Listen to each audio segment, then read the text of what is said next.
বন্দে মাতরম, তৃণমূল কংগ্রেস জিন্দাবাদ, মমতা ব্যানার্জি জিন্দাবাদ, সুদীপ বন্দ্যোপাধ্যায় জিন্দাবাদ, অমল চক্রবর্তী জিন্দাবাদ, মানিকতলা বিধানসভা কেন্দ্রে উপনির্বাচনের প্রার্থী মানিকতলা বিধানসভা কেন্দ্রে উপনির্বাচনের প্রার্থী সুপ্রিম পান্ডে জিন্দাবাদ।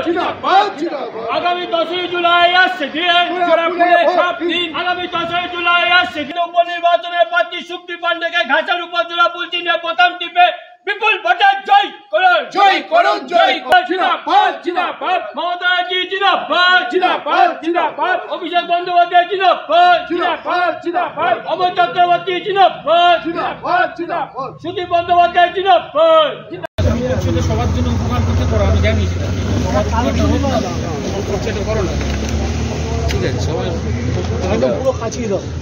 ঠিক আছে, কাঁচা না হ্যাঁ চলো দাদা এইভাবে করে নি